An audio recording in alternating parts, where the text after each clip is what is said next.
Alright, let's just get into this. Haslab Deathsaurus. Yes, I, as you can clearly see, managed to get my hands on this full set, and oh boy. I did skip on Victory Saber back when that came out because I didn't have a connection with Victory or Star Saber or anything like that, but I was still kind of tempted by it. But I passed, and definitely felt the FOMO on that one. But then Deathsaurus was announced, and I was like, I'm not missing Deathsaurus because I've actually wanted a Deathsaurus of some kind for a very long time. I think it's been years. At the very least, I think it's even before that, but like at the very least, since Stu put out his Deathsaurus video, however many Halloweens ago that was. I'll try to remember to link to that. If not, I'm sorry. But yeah, this has been a thing I've wanted for a very long time in some form. I never got the third-party stuff just because I could never quite bring myself to take the plunge on it, though I am tempted by MMC's IDW style Deathsaurus now, because now I've got the G1 style, or toy style, whatever you want to call it.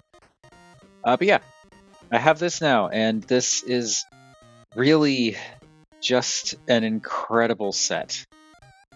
Like, this is my first Haslab. I have no hands-on experience with any other Haslab projects, so I don't know how this compares to them. But this has been a very nice set all the way through. I've not really noticed any QC issues on mine. I saw on TFW that like someone had two, I forget if it was like fists or something else, but basically they had like two of the same side of some limb thing, which was a little bit of a problem. But like, I don't think there are a lot of widespread QC issues with this guy like there were with Victory Saber. And this just looks and feels incredible. So let's just get straight into it because I feel like there's just so much to go over. I'm going to start with the biggest disappointment of the set for me, and that is Boater.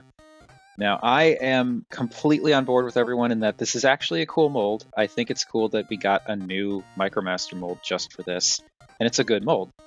The problem that I have with Boater is his deco is awful in vehicle mode. And the thing that's really annoying about that is most of this is paint. Like, we'll see it more during transformation, but like these sections here and these bits here are actually white plastic that's been painted blue. And I'm pretty sure this is too. Like, it's hard to see, but like, I don't know, like if we zoom in here, right around the lip there, it almost looks like it might be, but no, okay, that is blue plastic. But like here you can kind of see inside the ball socket, there's white there because this is white plastic that's been painted.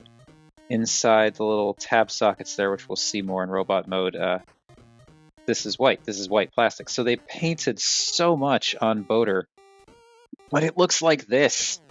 There's no definition, there's no separation, it's just a big blob of blue and then a small blob of white on top. And that is such a disappointment. I believe it was Blargosaurus on the Discord for my channel that said, looks like an eraser. And that absolutely sums it up. This vehicle mode looks like an eraser you get from like one of those weird toy stores that only sell toys made out of wood. Y'all know what I'm talking about, right? But like, the deco is just so disappointing on this, but the rest of it is so cool. Like, the molding is great. There's a lot of really nice details all over the place. You could see different windows that have been molded in, and it is just such a disappointment. But as disappointing as this is, I do think the mold is nice and the robot mode looks good. So basically, I'm holding out hope because they did a Victory Saber set. I'm holding out hope that we get a Repro Label set for Deathsaurus and by extension the Micromasters that came with him, because I feel like with a little bit more color and a little bit more just mixing up of the tones and stuff in vehicle mode, Boater will actually look excellent. We just have to get there first. So yeah, Boater's a little disappointing in that regard. Peepo, on the other hand, Peepo looks really good in vehicle mode. Transformation is, it's a Micromaster, so it's really simple, but he does some interesting things. And yeah, I like Peepo quite a bit, actually. The only thing that disappoints me about Peepo is, as you can see here, there's this head there. You can rotate the head, but it's so far recessed. I have to use a tool to turn his head, which I don't really like. But we'll get to that in robot mode. But yeah, Peepo looks good. There's a lot of nice molding all over this guy. They painted the windows individually, so like here, there's so much more separation of the color here, you know? Like, yeah, Peepo is primarily white, but like you've got these hits of light blue and these little bits of red at the top there, and like the black for the tires. It just breaks it up better. He could absolutely do with a little bit more breakup, but like it's nowhere near as bad as Boater. But anyway, yeah, Peepo looks good, and also I love that he's named Peepo. Like, I know it's supposed to be because, you know, it's the sound that it's basically like the onomatopoeia of like the sounds that ambulances make. So it's like Peepo, Peepo, which I think is funny. But what's really funny is I grew up in the 90s. I was born in the 80s, but you know, I grew up in the 90s. Yes, I am that old. I am very old. But having grown up in the 90s as like a preteen and teenager, I played a lot of video games and had a PlayStation, of course, and I played this PlayStation game called Project Overblood. And if anyone's not familiar with that, it's a really, really bad horror game that was kind of, you know, capitalizing on the popularity of Resident Evil, as a lot of horror games were at the time. And yeah, essentially there's a robot in the game called Peepo. So whenever I talk about this guy, I think of that game. Especially the scene where, spoilers for a terrible game that no one's going to play that came out in the 90s, Peepo gets killed, and the main character is like cradling this destroyed robot in his arms as it, you know, oops, it's last. And he just does the dramatic scream of Peepo! So I think of that every time I think of this, and that just brings me happiness. So Micromasters out of the way, let's look at the Chestmasters, or chest animals, or whatever, which we talked about this on the Discord as well, where it's like, I understand why they changed it from Tiger Breast and Eagle Breast to Tigerchest and Eaglechest, but chest doesn't make it that much better, especially if you end up doing more of these and calling them Chest Force. It's still kind of funny. But anyway, we'll start with Eaglechest. I'm just going to call them their Haslab names, but yeah, Eaglechest looks really good. There's a lot of nice detailing on this as well. This is you can kind of see more, you can get a hint of what I was talking about before with the quality of this set, how like the paint apps are so, like, they're just very crisp. The line work is very nice. It looks like a lot of care and time was put into doing the paint across the board on this set, and it just looks so good. There's lots of molded detail, there's lots of moving parts on all of the little components, even these two guys, and it is good. Now, something I've seen people talk about with Eaglechest is the idea that the eyes aren't painted, and like, I think it's so hard to see, but like, I think they are painted. Like, there's just something about the way that the light hits it that makes me think they may have painted the eyes red. Like, I don't know, if you look at it like this, it kind of looks like that there is red paint on the eye, but it could be that it's not painted, I don't know. Either way, if it's not painted, it is disappointing that they didn't paint Eaglechest's eyes. If they are painted, it's weird that they painted them a color that's identical to everything else, but oh well, that's what they decided to do. But anyway, yeah, Eaglechest looks good for what he is. He is neat, and you can see that he's actually got a pretty decent amount of articulation. Like, the wings can go up a little bit. I don't want to force them past this point. They kind of have a stop, and I don't want to risk, you know, pushing them past that. It feels like they probably could, but I don't want to risk it. But they can curl down due to the transformation. The guns on the shoulders can point up or swing down, and if you wanted to, you could swing them all the way down to tuck them away, which I actually kind of like, but I also don't mind having them kind of pointed forward like that. and they borrow one of these. They're supposed to be blast effect compatible. The last time I tried this, they didn't really work, but okay, there you go. You gotta really jam it on there, but you can use the blast effects on the little guns. And also, this I thought was cool. The beak opens, the head actually rotates. That I didn't realize at first. I thought it just went up and down, but no, it actually does rotate. So you get a decent amount of articulation on this little fellow. And yeah, Eaglechest is cool for what he is.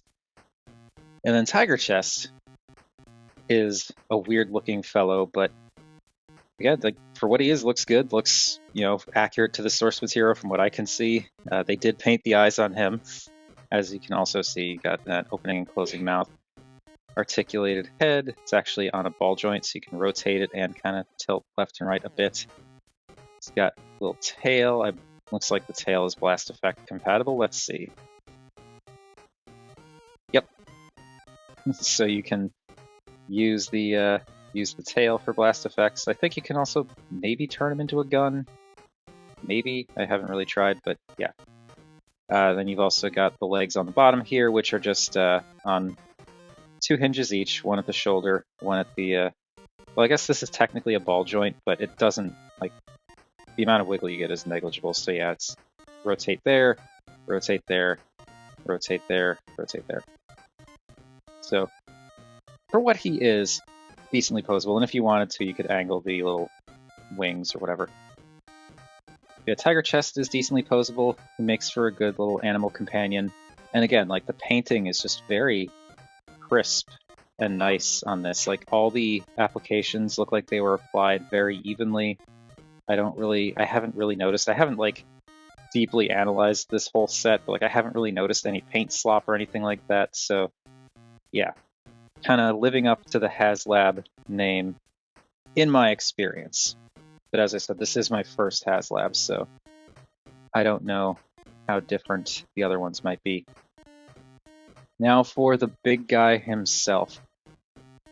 This is the star of the show, obviously, and he is incredible. Also showing off how you can use the blast effects. You've got a blast effect port in the beak, and you've also got multiple ports on the bottoms of the bird feet, the death chicken feet. So if we, let's just pick the whole thing up.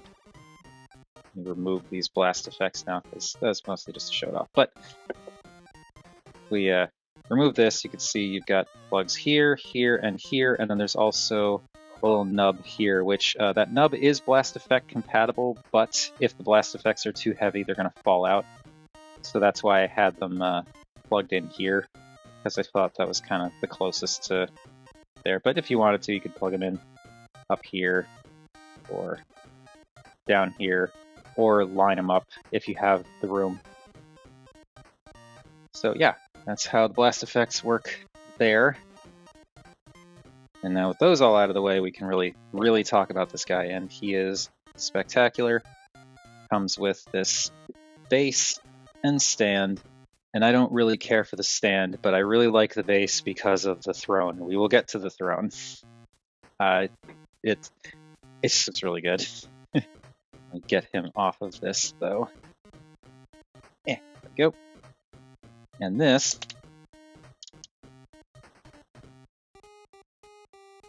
okay. And this is left little chalky thing on the mat here. What did I slide this through? Anyway, it's a very basic but well textured base. There's weird, I feel like it's a missed opportunity not having any storage down here. I mean, I don't think he, strictly speaking, needs it, except the one thing, you can store virtually everything either on the figure itself in robot mode or behind the throne, which is great. But the handful of things that you can't store are the actual stand and the blast effect parts. And I feel like they could have possibly found a way to work in storage for the stand underneath the base, you know? That just seems like a missed opportunity. But as you see, there's a little track here, little T tab there. You can slide the base in, and there you've got the base for the Death Chicken mode. There's a little peg and cradle system there, and there's a little port right in here, right there, that plugs into, and that allows him to be on the flight stand. And then for robot mode, you just slide this out and then tilt it up and slide it back in, and then this will be for the robot mode. We'll just leave it like that. This piece is separate in the box, and that just unplugs.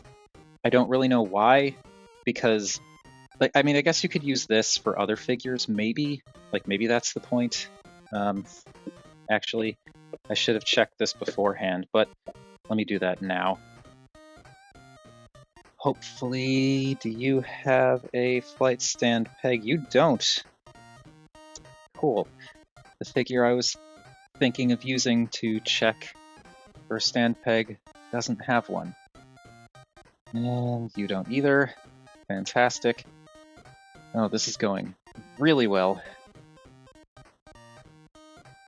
Trying to find figures on the shelf here that may have stand pegs. I never pay attention to this, so I don't ever... Okay, here we go. This is going to be silly, but we're going to do it. So, just gonna swing this around so that the small stand peg is facing forward. And then I'm gonna bring in Earthspark Grimlock and plug that in there, maybe? Yeah, okay. Okay, so that's why the stand is like that, so that you could use this potentially as a flight stand for other figures. Okay, I can respect that. I still don't really think it's necessary, but I can at least respect that for what it is. It also makes me wonder if we slide this back around, bring in Eaglechest. Eaglechest has these little ports on the feet. Those, yes, they do. Okay, so you could also use it as a flight stand for Eaglechest, kind of. They're a little bit looser than Grimlock, but that's an option. But what I do is this is a hex-shaped peg. You can see the hex-shaped port there. So you don't want to twist. You just push down, pull straight up. But I just leave that attached. But we are going to... Let's keep this together and put it off to the side. So now we can talk about Deathsaurus proper, and Deathsaurus, again, looks incredible. The hips are a little widely spaced apart, which I think is fine. It's kind of normal for this guy, but yeah, it looks a little off. But like the Death Chicken look is just, it's so good. He's got lots of nice color breakup, and like there's a lot of little paint apps all over this guy that are really nicely done. Very, very kind of intricate and like, again, well layered, very crisp looking. I love the mixture of colors, like going from light blue to dark blue, but then getting some light blue in a few areas as well to just kind of keep that going. The gold accents, both for like the feet and some of the detailing, is great. A lot of really nice detailing around the neck. For some reason, they painted the inside of the beak silver, which is really cool. The eyes are nice and red. You've got the really nice, like this just looks and feels nice. The coloration on the back of the wings here. And of course you got some detail colored in on the back and some more stuff going on here. Even the tail has a little bit of that light blue. And I like the black lines that they painted in on the tail segments too. They're just for show. It doesn't actually, the tail doesn't move, but I think that's really cool. And again, like lots of really nice Really nice molded detail on this guy. Paint apps are so nice and crispy. Even like this little bit here on the hip looks really good. It's just a really good looking figure. And the articulation on this guy is also pretty darn decent. Like the head can look up and down, and actually this flap on the back can move to accommodate looking up further. So you can look way up, you can look way down, and then you can also push that down to fill in the gap, which is nice. And if you just raise it like that, it gets out of the way. It also rotates. This piece does cause some, not issues is the wrong word, but like it can be a little bit awkward to work around. But you can rotate it and then just kind of push it down so that it doesn't look too terribly out of place. But it does look a little out of place. The mouth does open and close. Nothing at the neck here. The little kaiju arms are on universal joints, so they can rotate around, they can go out. It also has dedicated bicep swivels for these little arms, which is very cool. And then you also get elbows that they can't extend fully. That's as far out as they can go, but they can bend in all the way. You do not have waist rotation, but you do get back crunch.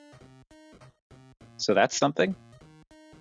The hips, actually no, the wings. I'm going to talk about the wings. The wings can fold around like this, and then they can also move up and down like this.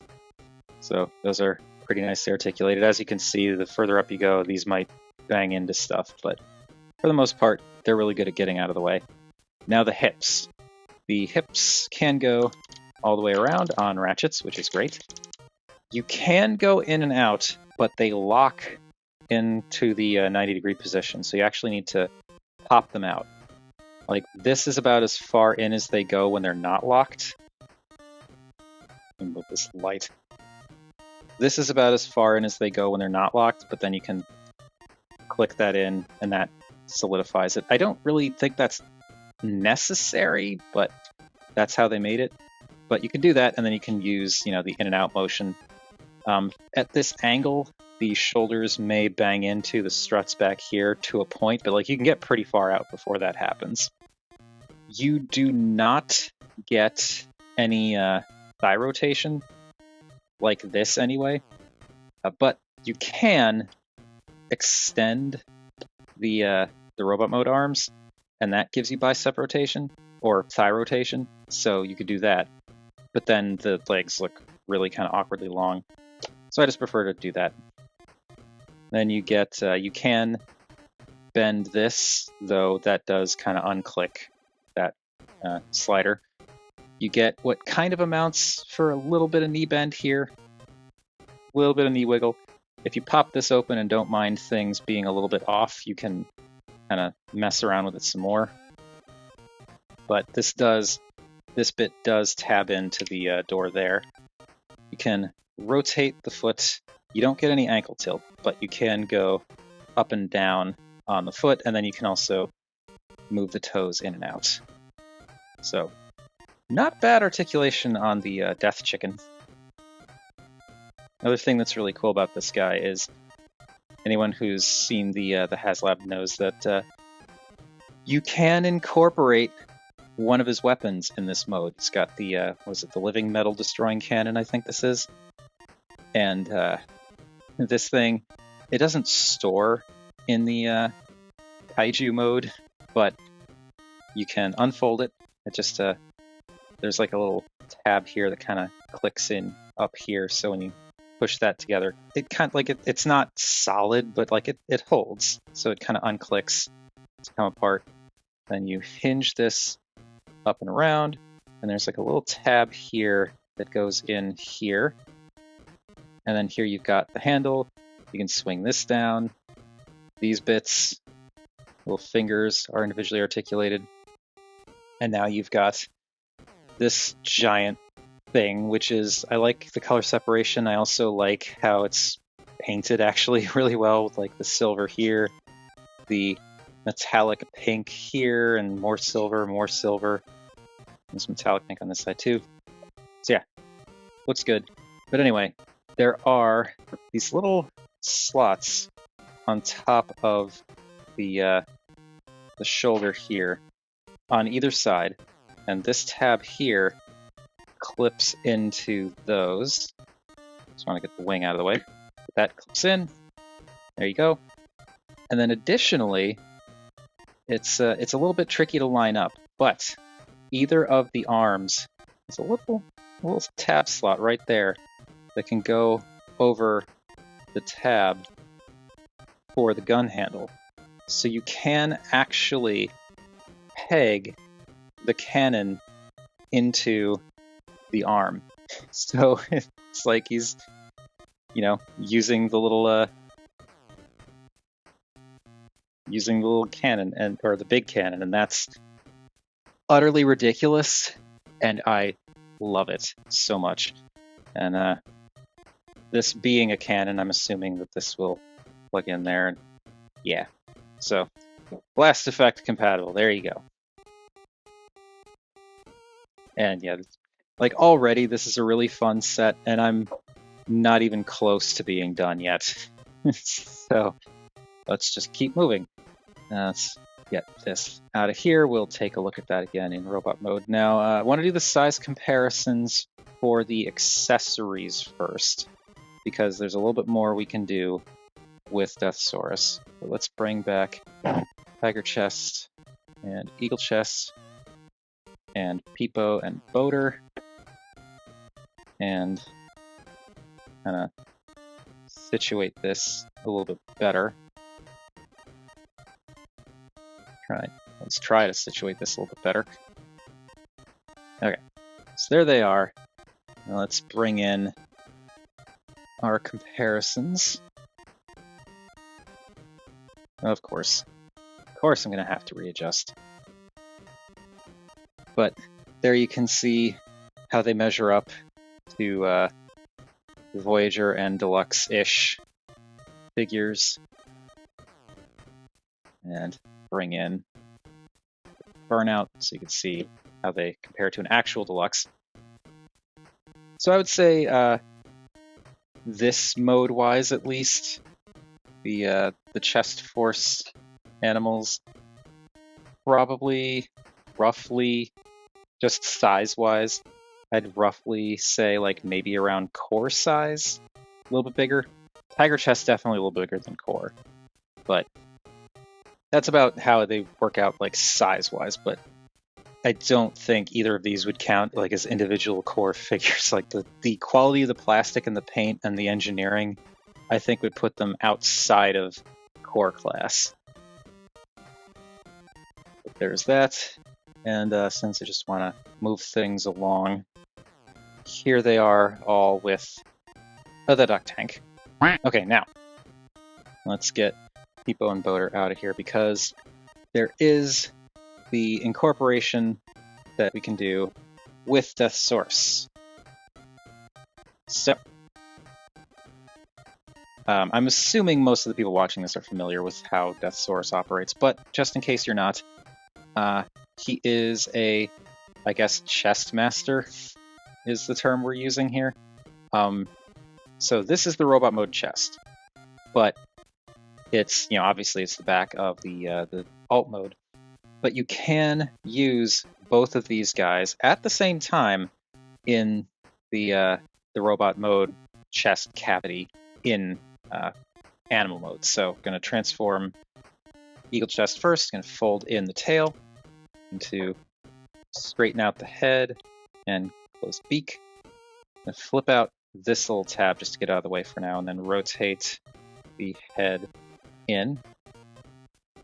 Then rotate the feet out, and then get them so that they just kind of rest inside of this section here.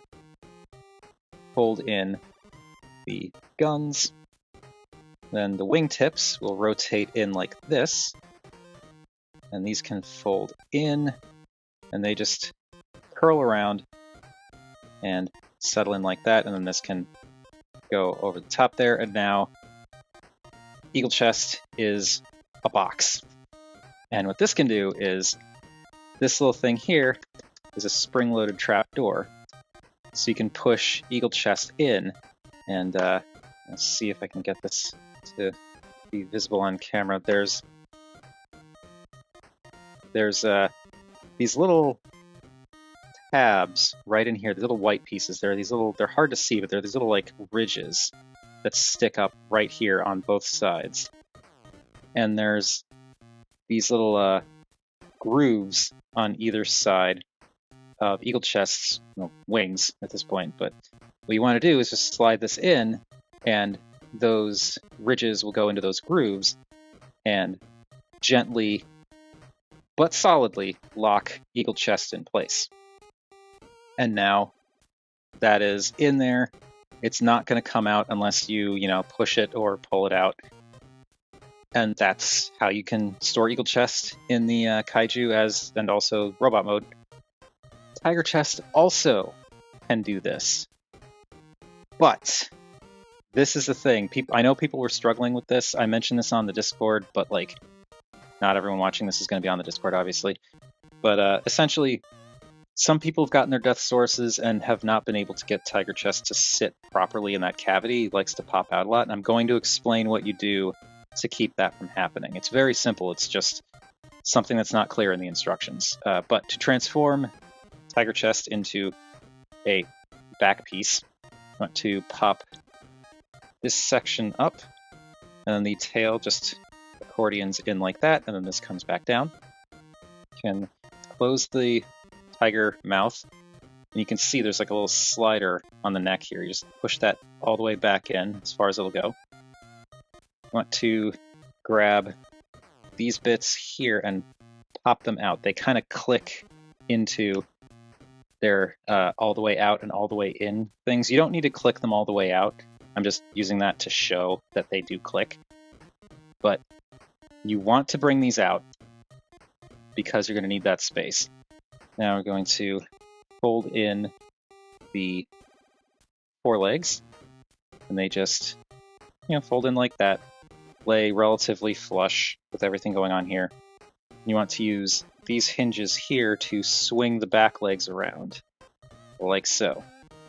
And now this is the thing that was causing problems with folks. When these come back in, and they can click back into place, when these come back in, you want to bring these legs down and just kind of push them down until you meet some resistance. Don't push them any further than that. And then lower the paws until they're about even with all of this. That is the trick. Because what a lot of people are doing, myself included when I first got this guy, is they're pushing these legs down all the way. And you do not want to do that. If you push these down all the way, that can cause things to like stress and stretch. And it can also push this out ever so slightly. And that can make a massive difference in how this sits in that cavity. So you want these to be about flush with the other orange plastic here.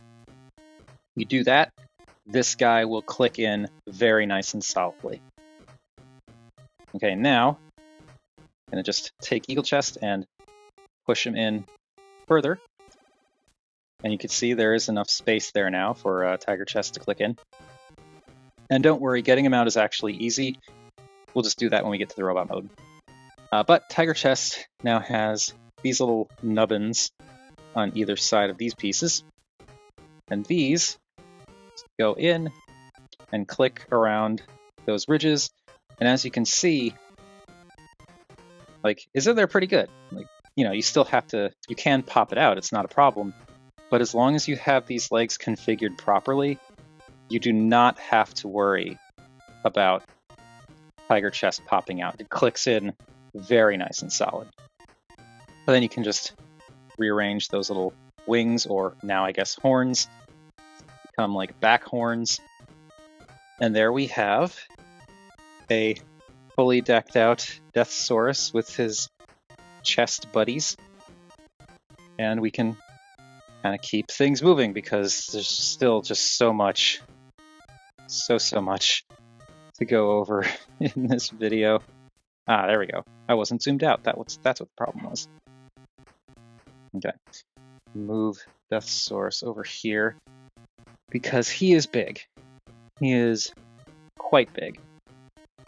We bring in our normal size comparisons. You can really get that sense of how flippin' enormous this guy is. He's a big boy.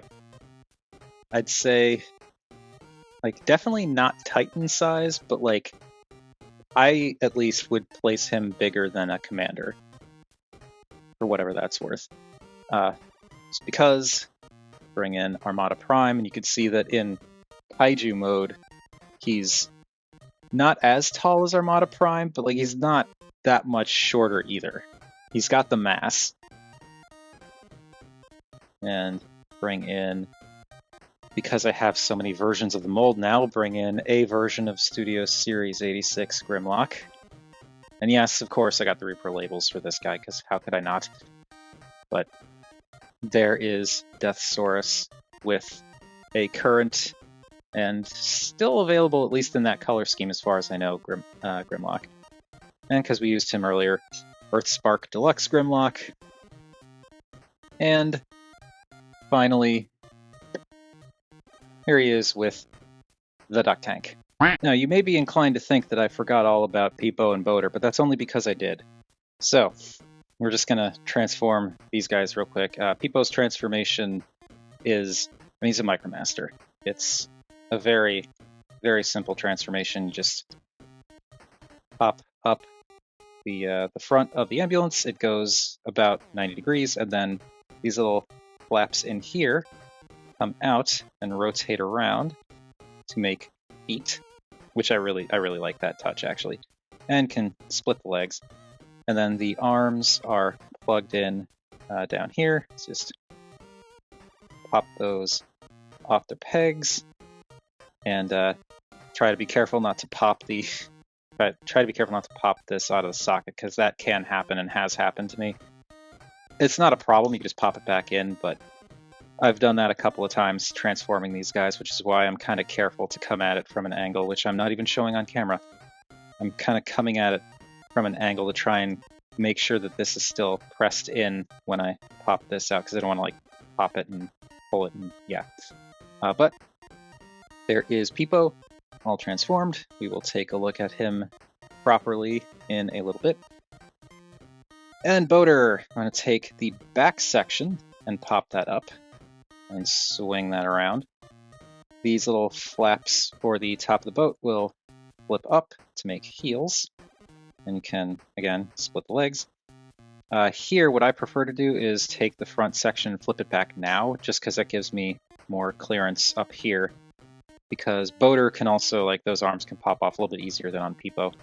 So, again, they're just tabbed in down here, so just pop that out, and then swing that down on that little hinge, and pop that out, swing that down, and there we have Boater, who, again, we will take a look at in a little bit.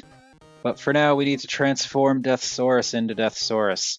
And before we do that, I want to go over the obvious shilling real quick. So, if you like this video, or any of the videos I've done on the channel, wow, I said that too fast, and you want to support me, or just want to get me to shut up eventually if I make enough money doing this, then I do have a Patreon.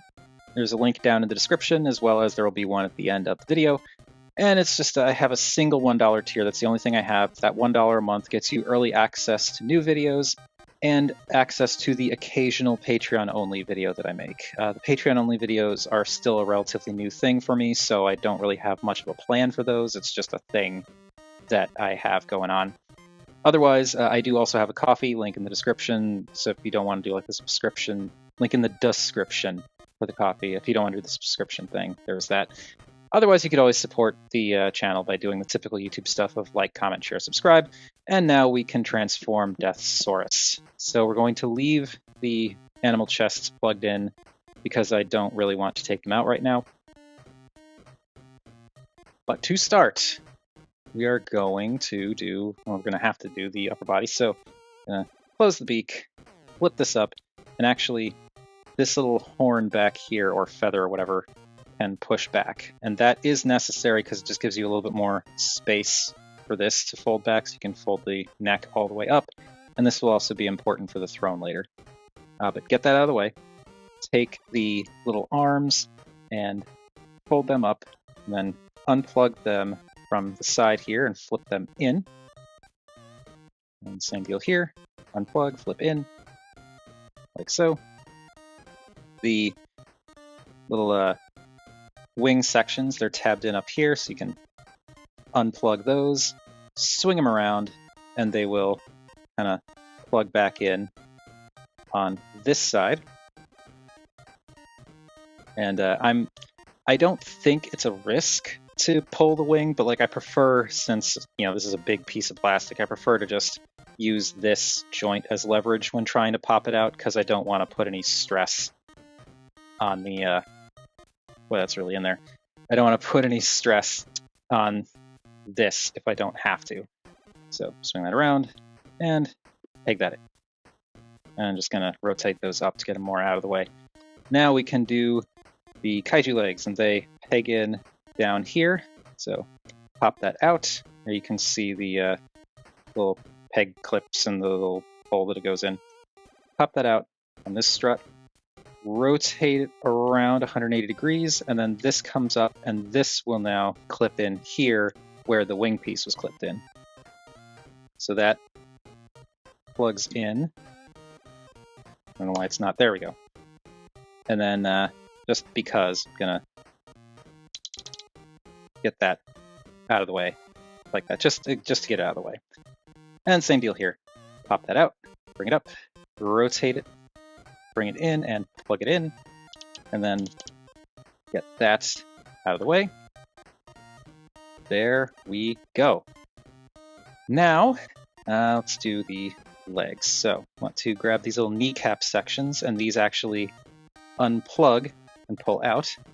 So we can slide the tail out, and these actually, there are little holes under here that peg onto here. So when the tail is attached, like when this is slid into place and these come down, these will lock that tail into place, so it's not going anywhere. So remove the tail. Tail will factor in again later. But we want to keep these out, and now we want to pop these panels up so that we can swing out the legs. And these will just swing out and around on a friction joint. And then what you do is you put the kneecap back in, and there's a totally different, it's hard to see, but there is a totally different little plug section on the lower part of that kneecap that plugs into that kind of H or I shaped, depending on how you want to look at it, bit on the knee. So what that does is that plugs into the friction joint and completely locks it in place. So now you only have the ratchet for the knee, which is really, really clever. I really like that. So same deal here. Swing that around, plug this in to lock the friction joint. There we go. Now, this is something that I struggled with this at first because getting these heels out is kind of a pain. But it's actually really easy because what you do is you just tilt the foot back more. And when you tilt the foot back, it actually pushes the heel up. So you just tilt the foot back to push the heel up, and then you can move the heel. So just do that to get the heel up, but not up all the way because we need some clearance back here. Now, I'm going to flip this door back in and close that up on both sides. And then these other flaps now come out. This opens up, and this actually, this pegs in there, but this all opens up, this swings around, and then this comes down, and there are tabs here, right here, right? It's a little tab like right there, and a tab there that will plug in there and there. Let's bring those down and push those in, and that closes up the leg, and then we can straighten out the heel. Same deal here. Just swing this around, open it up and swing it around, and then tap that in, straighten out the heel. And there are the legs One thing that is very important to note, when going into the kaiju mode, you want these hip skirts pointed out, like perpendicular to the ground. You want them kind of lined up with the waist. Because if they're down like this, the feet will not sit right in kaiju mode. So you need to have these out like this. You can't fold them all the way up because they get in the way of this thing, this whole strut here, but you want them like that. So yeah, very important that you do that if you want those feet, the robot mode feet, to sit properly in alt mode. So there we've got the lower body. The upper body is pretty much done too, really. All we've got to do now is basically the arms and the head. So the arms, you kind of already saw some of it, where you pop this out, and it does click into place if you pull it out enough. Rotate it around 180 degrees, squish the bird toes in, rotate the foot 180 degrees. Then we want to pop this door open, and then straighten out the bird foot and push the fist through there, bring it out, and close that up. And there is an arm all done. Now, I do a specific thing for the arms. You don't necessarily need to do this. This is just something I do. And if you do it this way, you do have to be mindful of some things. But as you can see, I've got the back of the fist visible here. I intentionally rotate the hand because I think it looks better having the back of the fist there, because it just fills in the gap a little bit more than having, like, you know, a very obvious hand back there. You don't have to do that. It will transform just fine if you don't do the rotation. The problem with doing the rotation is that thumb can get caught if you're not careful. Like, you can see it's kind of catching against this lip here, so you want to rotate the fist slightly so that the thumb can get past that point. Then you can bring it around and straighten everything out. Also, for some reason, this joint is a lot tighter on this arm, but I should probably have shown this on the other one, but if you want, you can just keep the fist like this and rotate it around, and, you know, there you go. That's fine. You don't have to worry about the thumb, but then you've got this, which I think just doesn't look as good. So that's why I rotate the fist. But again, that is a me thing. That is not necessary. It does add the complication of rotating the fist partially when going back to robot mode and into kaiju mode to make sure the thumb doesn't get caught on things. But it is what it is. And then flare those out. Lower the wings, flare those out. Now, this panel back here, which is the kaiju chest, I want to open that up, and these bits are on separate little swing hinges. So you swing these around, swing those around, and then this comes up and plugs in to cover up the kaiju arm, which is really cool. Now, I'm being a little careful with these because they're not, like, delicate, they're not going to break, but they're just clipped like this over a little mushroom peg. There you go.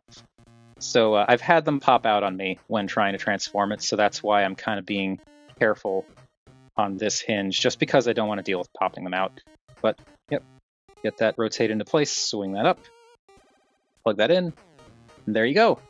And now, since I was talking about this before, I'm going to unplug Tigerchest, and with this open, you can see there's like a hole back here, and that is where Eaglechest is. So you can just use a finger to push Eaglechest out, and you can push him back into his normal, like, sitting in the chest position. You can push him all the way out, or you can pull him out. It's a little bit trickier to pull out, but you can do that. And yeah, so pop him out, and then the door swings down to fill in the chest, and that is the naked robot chest. And finally, for the head, there are tabs at the base of the neck that go into the torso block. I prefer to kind of pinch in while pulling out to try and disconnect those. And there you can see the two tabs. There's a door here that I think is to make it so that you don't have to worry about scratching the face on the way out. I don't find it all that necessary, but you can flip that out to bring this down to get the robot head out and close that back up. And then this just folds back and sits along the back like that. It doesn't peg in anywhere, but it stays in place really nicely. And going back into Kaiju mode, you do want to tilt the robot head back slightly so that the ears don't get caught up on any of this stuff. Because if they're forward, then that happens. So you just want to tilt the head back so that that can go over at an angle. So there, and then last bit of transformation, click out the ears. And there we have probably the most magnificent official Transformers figure I've ever owned. Probably nothing. It's definitely the most magnificent Transformers figure, official Transformers figure I've ever owned. Deathsaurus is just fantastic. The robot mode looks amazing. The color breakup is wonderful. I just love how he's got this very clearly defined color palette of dark blue, light blue, gold, red, black, like that kind of thing. But like it's kind of evenly distributed all over the place. You've got hints of black in the wings and the shoulders and the head and the chest, but then you've got the bigger chunks of it in like the fists, the waist, and the feet. The same goes for the red. The dark blue is mostly in the arms and the head, but you get a little bit in the shins too. The light blue is just kind of everywhere. And like you got all these nice little hits of gold kind of all over the figure, from the shins and the knees to the forearms and the shoulders and the head. It looks so good. And like he's practically kibble free. Like, yes, he has kibble. He has like kaiju bird feet on the backs of his arms, and he's got this, death chicken head hanging off of his back. But like that's kind of how he looks, so I'm not really bothered by it. The legs are completely closed in, so like there's no hollowness there. The like even on the insides, I think the only real waffling you get are like the insides of the biceps. That's kind of all I could find. So yeah, he's just a spectacular looking guy. And my one gripe about this for the robot mode is the chest is a little bit boring. I mean, you've got detail in there and some really nice paint work too. Again, very, very evenly distributed, very nice and crisp. Looks great. The Decepticon logo, the tone of purple on this gray makes it kind of muddy looking, but like, that's fine. Chest is a little boring though. So, just take Eaglechest, pop him in there, and now the chest is more interesting. And now you've got this bright hit of red and dark blue, which still ties into that primary color scheme and looks great. But obviously, this is not the way Deathsaurus is supposed to look. I mean, it is. Like, he does do this, but also I'm taking him out now because while you saw he can store in there with Tigerchest in, he does a little bit more later on, so we're just going to leave him out for now. But Tigerchest, plug him in, and here we've got Deathsaurus proper. And like, that is just wow. Like, the figure looks amazing regardless, but like having this really makes it. Like, tying that chest in with the limbs better with more dark blue and red is great. The chrome gold horns on the sides look incredible. The Decepticon logo is nice and bright and vibrant because you've got the white outline version on top of the dark blue. It is just a gorgeous looking figure, especially with that chest in place. Now, there's so much to go over. So, well, since we've got Deathsaurus kind of done, we're going to come back to him to look at the head and do the articulation and accessories and all that. But real quick, let's look at Peepo and Boater. So, Peepo is this. And you know, he's a Micromaster, looks good. Color breakup is nice. It's, you know, primarily just like white with a little bit of red in the center, but you get a little bit of the light blue in the legs due to the nature of the transformation. There's a lot of nice molding all over this guy. There's some really nice molding in the chest, and that Autobot logo looks good. I like the way the head stands out inside of all this. The only thing that stinks is, as I mentioned, the fact that if you want to rotate the head, you have to use like a tool. And I do not like that aspect of this. Actually, I'm going to try to get... I should have thought to do this beforehand. But I'm going to get my spudger out of the desk here. My apologies for not doing this ahead of time. But yeah, if I take the spudger, I can use the spudger to like push on an ear to rotate that out of the way a little bit better. So I can push on an ear or kind of come in. This is very awkward.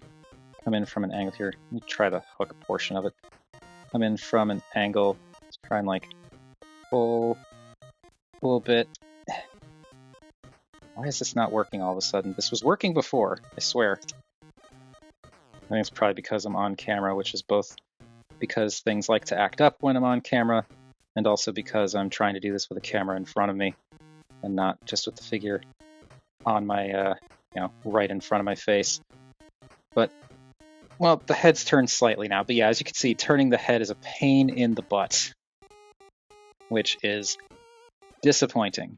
But the figure looks good for what he is, and his articulation is very Micromastery. He's got ball-socketed shoulders, so they can rotate, go in and out a bit, and kind of rotate like this, and then you can use that extra hinge to come up. But like that's like, yeah, it's not great, but it gets the job done. And the hips are just ball joints, so they can waggle a little bit, come out, go forward, and back a little bit. And you also have knees because transformation. And for Peepo specifically, you can also twiddle the toes if you really want to. So, looks pretty decent. Fun enough transformation. I mean, he's a Micromaster. He's not, he's not setting the world on fire, but looks good, does good. And then Boater. Boater is kind of the same story, where he's limited articulation, but like Robot Mode I think looks better because the blue and the white are broken up more with the fists that have been painted in, and there you can also see the white on the inside there. So yeah, this whole thing is painted blue. You've got the fists on the inside, you've got the red for the waist section and the chest, and then of course the head, which is completely different with this darker grayish color, the silver for the faceplate, the blue for the eyes. He looks good, he just needs more color, which again I think Ripper Labels will fix. Articulation-wise, the head also rotates, and is way easier to rotate than Peepo's, because, you can actually reach it. The arms are the same with the ball joints, so you can kind of waggle them, you can go out, you can use that other joint to go out, they can rotate around. Use the other joint to go out, I don't think that was on camera. And then, sorry, it's just this is zoomed in a lot. The hips can go forward and back and out, and they can kind of waggle a bit. And then you've got ball jointed knees, so you can use those as like a sort of pseudo thigh swivel and also knee bend. So Boater's got a little bit more articulation than Peepo, a little bit easier articulation than Peepo. He looks good, new mold, all that's great. He just needs more color. Okay. Deathsaurus himself time. And yeah, the head looks, I'm very sorry, this is as high as I can make the tripod go now. I'm using a standing desk for filming, so yeah, this is as good as I can get it. But let me re-angle these lights so that it's lighting him a little bit better. But the head looks Deathsaurus-y. It looks really good. The color separation again is excellent with the dark blue, the silver for the face, the kind of gunmetal-y black for the vents. You've got the red eyes, and the red eyes, and the little red ears, the nice chrome head crest, which does a good job of kind of working with the chrome for the shoulder pieces. It's the classic design from what I've seen, where he's got the kind of like bird head beak going over his face a little bit, and it's kind of a silly design, but it's an intimidating and cool silly design. It's just silly when you like think about what's happening here. You know, it's like this big scary Decepticon leader man who has a chicken hat, but it's very cool. And as you can see, the articulation, the head does go up and down. It's not on a ball joint, I don't think, so you don't really get any waggle, but you can turn left and right. It stops about there. It can't really go any further than that. I don't really know what's stopping it. Like, there's nothing physically getting in the way back here. I think it's just something about the way the joint's designed. It might be because they don't want you to turn the head 180 degrees for the transformation. I think this is fine. I can't really think of a situation where you'd need to get the head rotated any further than that anyway. It's plenty. Now for the rest of the articulation, the wings are the same articulation as with the Kaiju mode, so they can flap and go up and down. And they do get in the way of the arms if you have them flared out, so you want to move those. But in addition to that, these big horns can get out of the way as well, so you're not necessarily going to have to worry about these blocking the articulation. So the arms, as with the Kaiju hips, can rotate all the way around. They can go out quite a bit now because because of the way they're angled. But as you rotate them, that outward motion may be impeded slightly because of geometry, but it still goes out pretty far. You get a bicep rotation, get an elbow that bends just over 90 degrees. The wrists do rotate, and you have fingers that are, it's 2 and 2. So first 2 fingers, last 2 fingers are both on separate joints, so you can use those. And there is some theories as to why they're broken up like that, which I do tend to agree with. We'll get to that later. You get a waist swivel. You also get an ab crunch, which is very, it's very tight, but it can happen. It's not extreme. Like, as you saw, that is a bit of a problem. But like, you do get an ab crunch. And Tigerchest,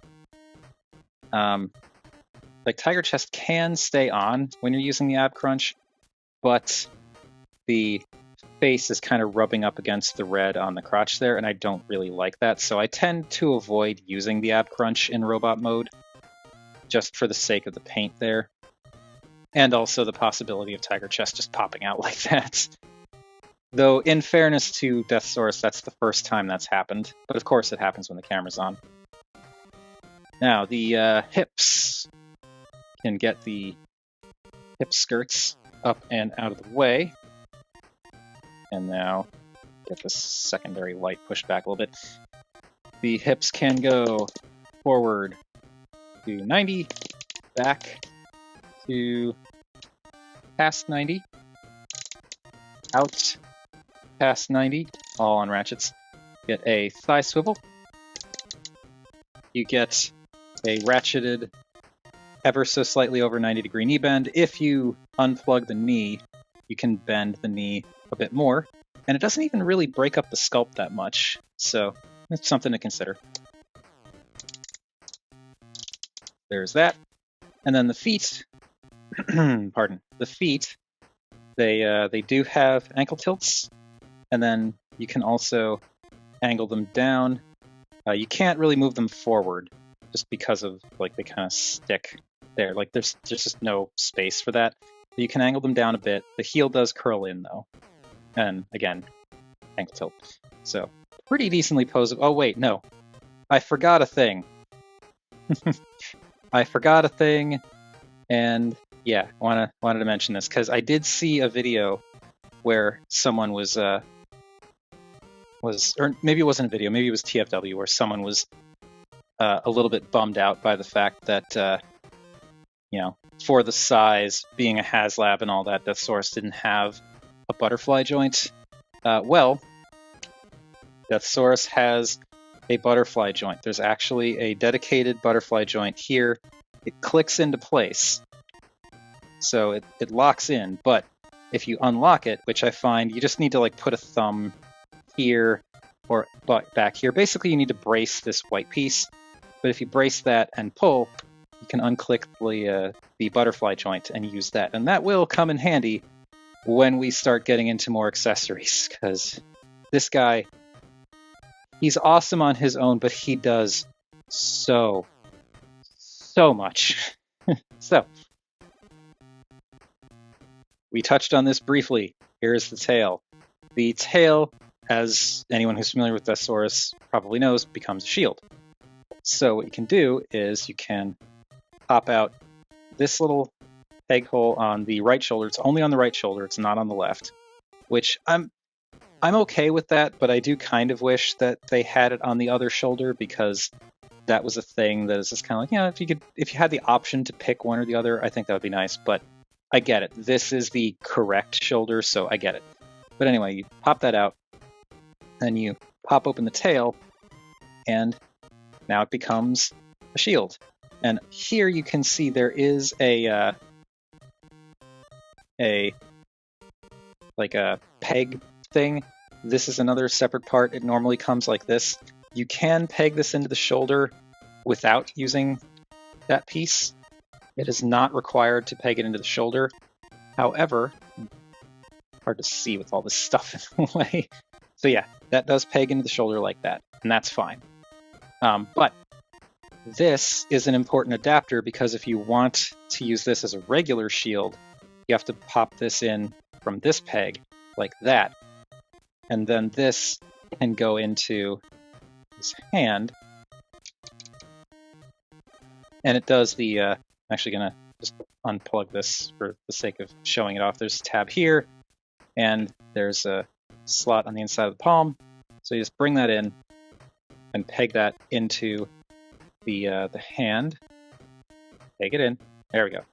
Peg that into the hand, and then this can peg over that. And now he's holding the shield like a shield. So yeah, that's what you need that adapter for. And I like to keep all of the parts for my toys together. So I prefer to keep this plugged in like that on its side, because that gives you the clearance that you can close the tail up with it in there, and it's not a problem. And I love that you can do that. But I also love that this doesn't get in the way of the shoulder peg. So you can actually just peg this onto the shoulder, and there you have... Sorry, my throat's acting up a little bit. I've been talking for a while. But there you have the shield on the shoulder, and it looks cool, and it's Deathsaurus-y, and I love it. And I just really like that you have a place to store the that adapter piece. That is really nice. Another thing we could do, since I talked about this before, Eaglechest. You can flip this piece out, open up the wings a little bit, and flip out the cannons, and then close the wings back up, and bring this piece down, and that is now a handle. And that is a handle because Deathsaurus can wield Eaglechest like one of the silliest looking pistols in existence. If I can just get this lined up right. That is not plugged in. Come on, plug in. Why aren't you plugging in? There we go. So yeah, you can do that, and it's completely ridiculous. I don't really like this, but I do think it's cute that you can do it. And of course, you can jam some blast effects on there. So he is doing that. It's a thing. I appreciate, like, I know why they did it. It's because of the classic figure / character in the cartoon. I get it. I don't think that it was, I don't bemoan this because I don't think it was wasted engineering, because I feel like really the only parts that were added for this is just this little handle piece. But yeah, it's silly. It's silly, but it's the kind of silly that I'm kind of here for. But yeah, you can do that. He also comes with a buttload of other accessories. So for other ranged attacks, just to start, we do still have the living metal destroying cannon, and this pegs into the hand because you've got the tabs on either side of the handle, peg into the hand as you would. I'm going to do, it works on either arm. I'm going to do it on the left arm just because the shield's there. But you can open up the hand and plug in the cannon, close up the fingers. And now another thing you can do is there are these tabs on the back of the cannon, and there are actually slots on the shoulder. So you can get those lined up and plug them in to really solidify the connection on that cannon. So there he is with the other, more bigger gun, blasting away, doing his death chicken thing. I don't know. But yeah, that's what you can do there. I think it's cool that it's there, but like it's not my favorite accessory of his, so I generally just keep it kind of tucked away. And yeah, to fold this back up, you basically just fold the fingers back in, rotate this up, pop this section apart, and then fold this down, and then this will again kind of click down in here, and that compacts nicely. For melee weapons, he has his big sword. I love the design of this. It's so different. Like, the shape of the blade is really interesting, and it's all really nicely painted. So it's like this, I think the whole thing is this kind of maroon shaded plastic, but they painted gold on the handle and like all that. You've got silver on the blade, and it looks really good. And it pegs into the hand like everything else does. So he can now, have his sword, do the sword thing, swing that around, swoosh, swoosh, and all that. But the sword can also store on his back, which is a thing that I have yet to find a way to store the living metal destroying cannon in robot mode. I think, right, like the best thing I've been able to come up with, and there may be an official thing, I didn't see anything in the instructions, but the best thing I've been able to come up with is just use the secondary handle as like a hook and just hang it there, which works. I just feel like maybe there's something I'm missing, I don't know. But for the sword, on this side there is this oddly shaped little port here, and that oddly shaped little port is very similarly shaped to this. So if we get the chicken head down a bit, we can plug this in, and it plugs it in an angle, but can plug that in, and now the sword is stored on his back, and that is very cool. He also has his ball and chain, which, again, I feel like this is supposed to, or could have stored on the living metal destroying cannon. I have not found a way to do that. But you can, as with everything else, plug it into his fist on either side, so either hand can hold it, as long as you get the tabs lined up and everything. And he can do that. There's the pose that everyone, myself included, does with this guy, where you just like bring the chain around like this, just have him hold it like that. Which, I mean, that does look cool. I'm not gonna lie, that does look really cool. But yeah, that's another thing you can do. And then to store this in robot mode, the official, according to the instructions, way to store the ball and chain in robot mode is, it's a thing. Basically, you just drop this in here. Oh, there goes the sword. The sword is not a loose connection. I just pushed it accidentally as I was trying to do this. But yeah, do it like this. You want to kind of get this like this and store it like that. It just fits in there. It doesn't peg in anywhere. It doesn't like click in or anything like that. It just sits. Just sits in the back, and that is that. Okay, a little bit more. He also has this arrow, which is simple orange plastic, but it looks the part. This can also store on the back. You've got these slots on either of these little tab things here that cover up the kaiju arms, and a tab. There are two tabs, but you want the big tab here. That's kind of towards the center, closer to the center at least, of the arrow. And that just tabs in like that. So you can store that back there.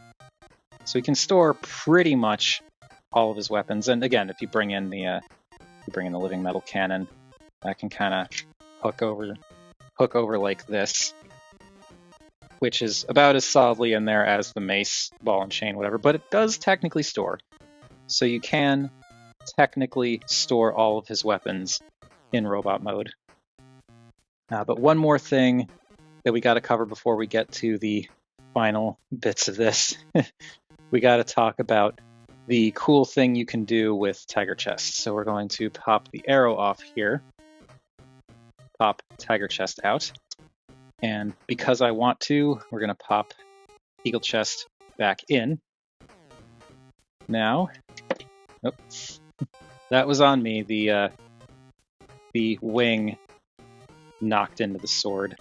So yeah, it bumped in there. So we're just gonna, there we go. I'm gonna rotate the wing up so that it doesn't bump into the sword. Now, let us do the thing. So I'm gonna bring the arm out, rotate the fist slightly. Maybe because we have the clearance now, do a little bit of that ab crunch. Going to pop the butterfly joint for the right arm. Make sure that shield stays plugged in. And bring the arm up, rotate shield down. And we're gonna do this. Get the fingers a little bit separated. Now, let us do the cool thing. Okay, Tigerchest. What you want to do is pop out these sections, like you're transforming into the tiger mode, but you want to pull them all the way out so that they click. Now, I'm going to flip this secondary door here, flips around, and it does kind of get stuck. I find it actually has a little bit more clearance if you pull this up slightly, and then rotate this, and then push this back down. It'll work either way. I just do that because, you know, clearance. Now, this piece here, which we didn't touch before, comes out. It just tabs in down in there. This piece flips up, and then there's a little kind of, it's hard to see, but there's a, oh wait, no, it doesn't flip up. It stays like this. My bad. Whoops. Yeah, so that stays down like that for the tiger and chest mode and all that, but like you want to keep it like this as you bring it. Yes? What is going on here? What am I doing? Okay, yeah. So you straighten it out, and then this tab, sorry, this is a little bit of a mess. This T-tab here tabs into the bottom of the tiger jaw, and that keeps the tiger head straight. And now, there are these tabs on here and here on the bottom of the tiger, and there are these slots on the forearm here and here. Plug those together, and now it looks like Tigerchest is a bow, and here is an arrow. You take that front tab, and that will tab into the little slot that's on the underside of this panel that was flipped out. So that pegs in there.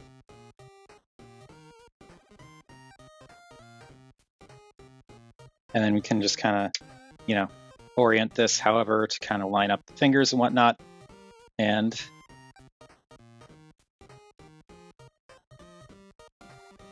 There we've got Deathsaurus. There we go. There we've got Deathsaurus doing the bow and arrow thing with Tigerchest, and that looks incredibly cool. I do love that. Okay, now we're gonna take this off, transform him back into his chest mode. Those back in, those back in. Okay. Also, I didn't mention this, but you may have seen the horns pop off. They peg on. They come separated out of the box, I think, to keep the chrome safe. But yeah, those just peg on like that. Yeah. Chest mode. And to remove the shield.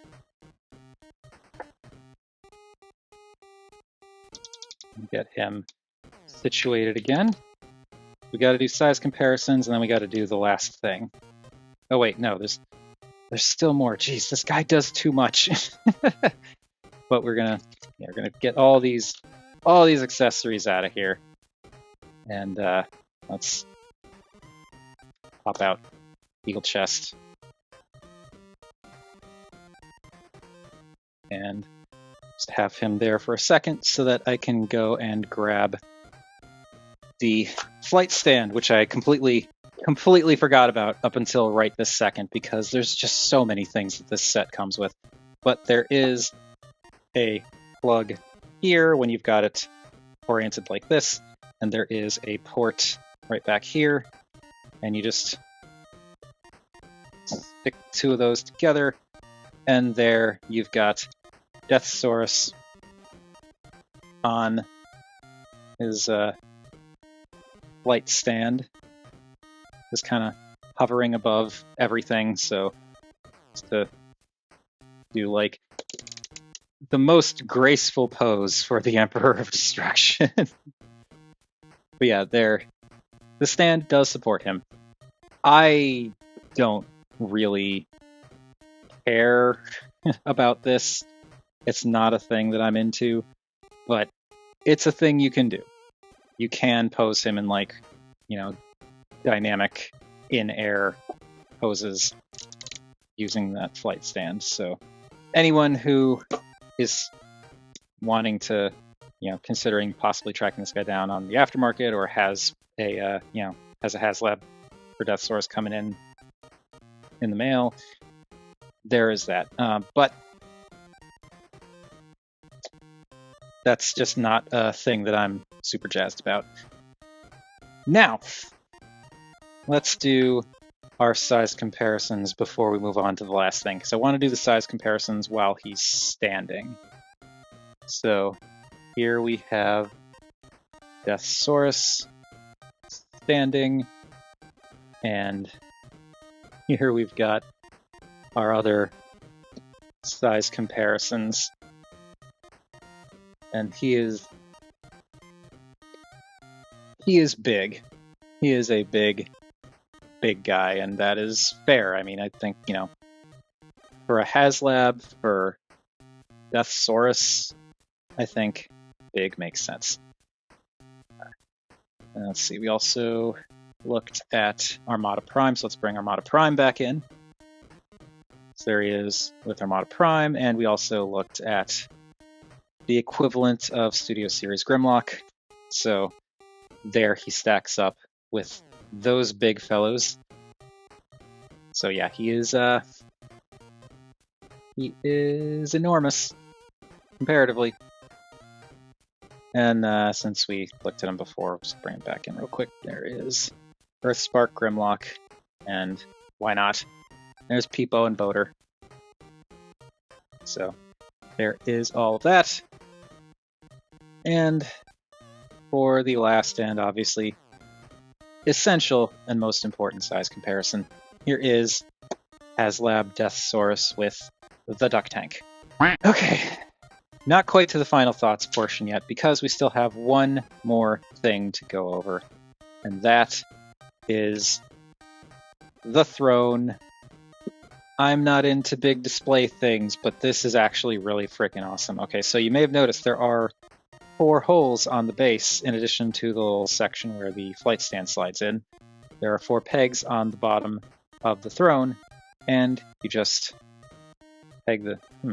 Just now noticing there's like a cavity down here. I wonder if this comes apart? No, it's probably glued in place. All right, I'm not going to force it. Anyway, these just plug in like that, and now the throne is on the base. And you can do things with the throne. You can store everything on the back of the throne. So, going to take, well, everything except the flight stand and the blast effects. So we're going to take the living metal destroying cannon, and there's a plug here, or a peg here, port here. You can see this odd shaped cutout here. That lines up perfectly with the folded up cannon. So you just line that up and plug that on, and it's got just enough space that it sits ever so slightly above the base there, and that stores the cannon. The mace, ball and chain, whatever you want to call it, there is a little spot right back there to bring in the handle, and that plugs in like that.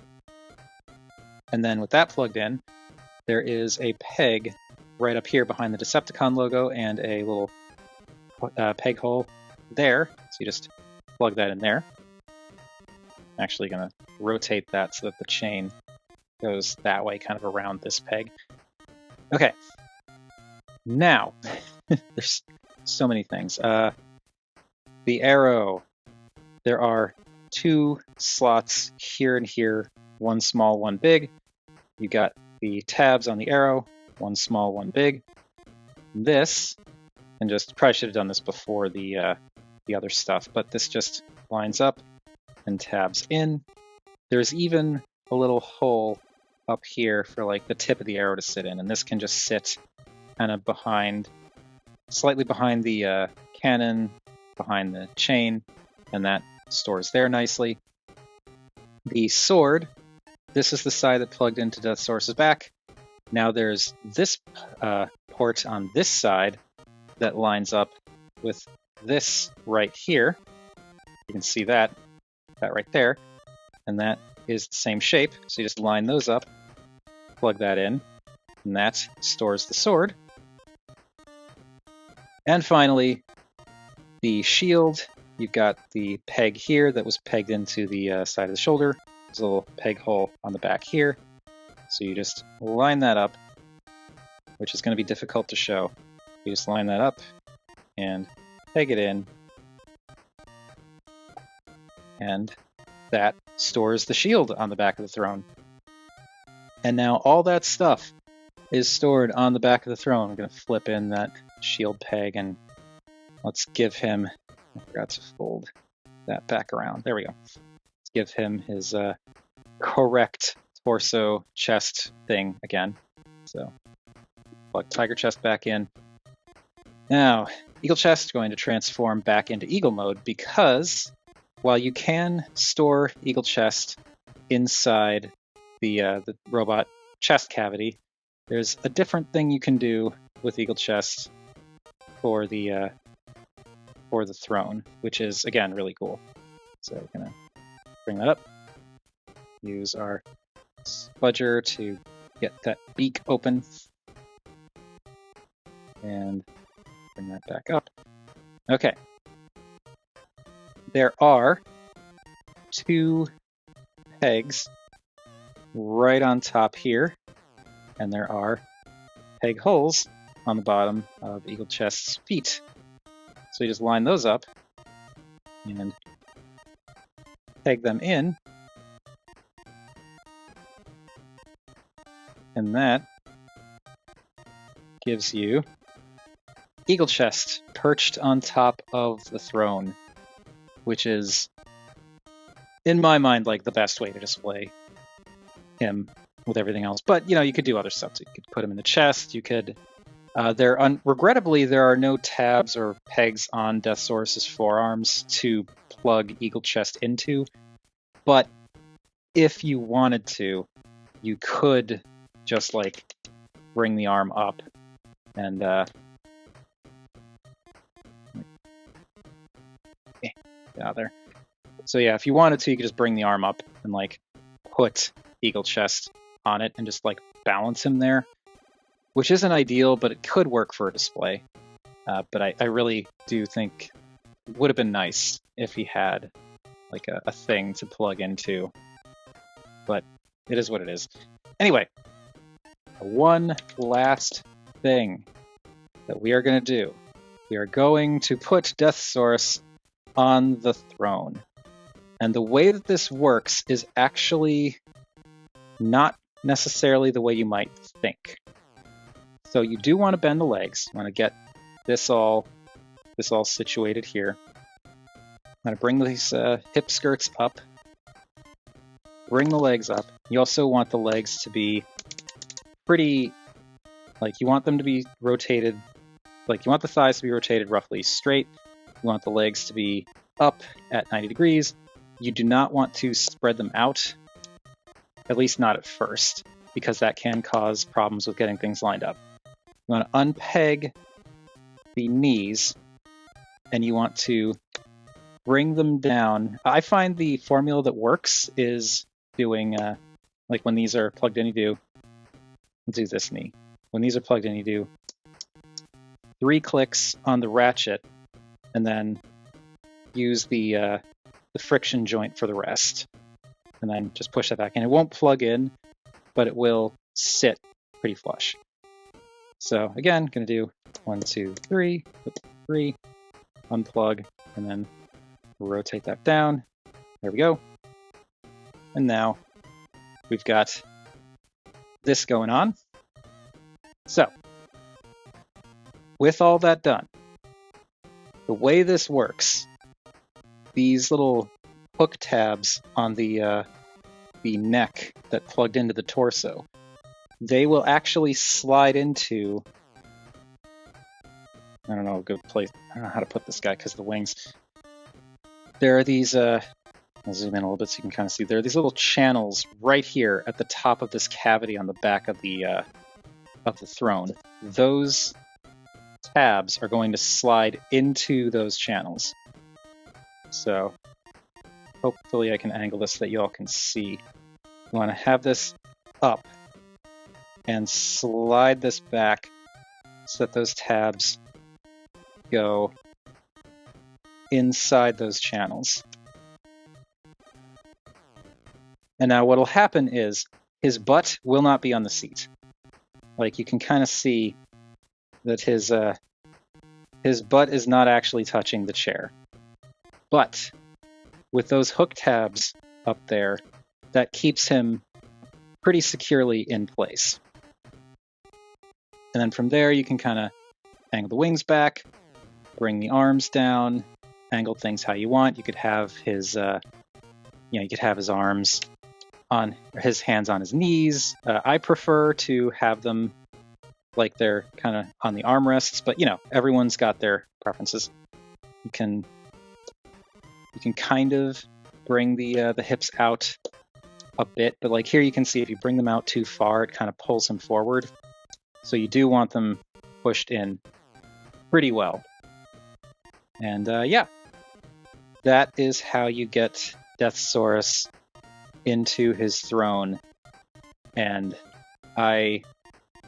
this is everybody's go-to for this guy, I think, which I completely get. So of course, this is also how I'm going to have him displayed. Or it is how I have him displayed. He's got his own special little spot on the shelf, and he's in his throne, just chilling, looking incredibly intimidating, and it is utterly fantastic. Again, the one problem that I have with regards to that is no place to store this for the blast effects. And I didn't go over this before, but the blast effects they're just Jetfire / Scorponok / whatever blast effects, where you've got 2 of these, 2 of these, and 2 of these. You can plug them in any configuration you want, use them individually, whatever. But yeah, I do wish that there were places to plug in the stand and the blast effects for storage. Like, if you wanted to, you could plug the blast effects, say, into Eaglechest's guns and kind of keep them up there, but that doesn't look good. So I'm not going to do that. But I just, with how well they thought out everything else with the storage, I feel like at the very least, maybe they could have figured out a thing to do with this.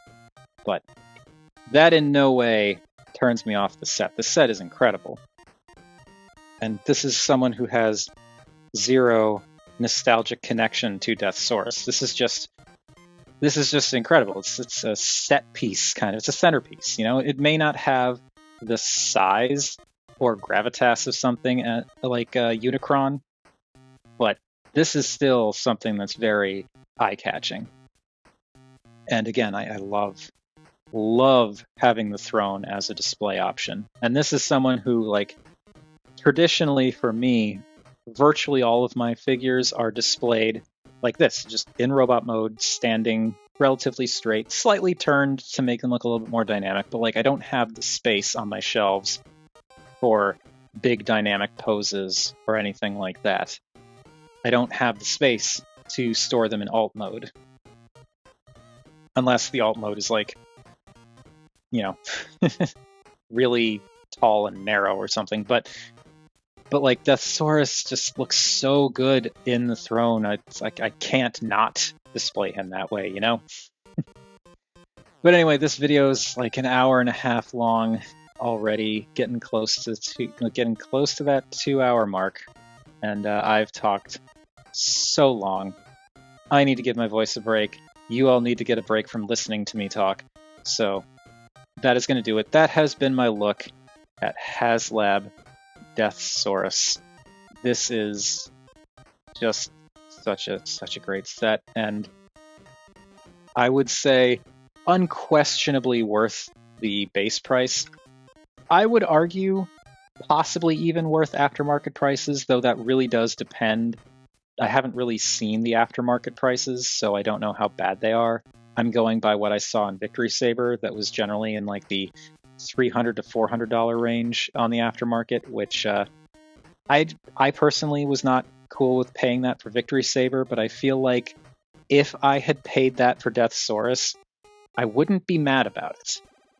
Obviously, I'd prefer to pay under $200 for this guy, like, you know, the actual Haslab cost, but if I had to, I would not be mad at paying that extra. So, like, if you skip this guy but are really liking what you see here, I'd say, you know, if you can, definitely grab him at regular price, which is around $180 US dollars. If you can find him for anything even remotely close to that, I think that's still worth it. But, you know, ultimately it comes down to what you're comfortable paying. And if you have this figure coming in the mail, well, congratulations. I think you're going to really like it.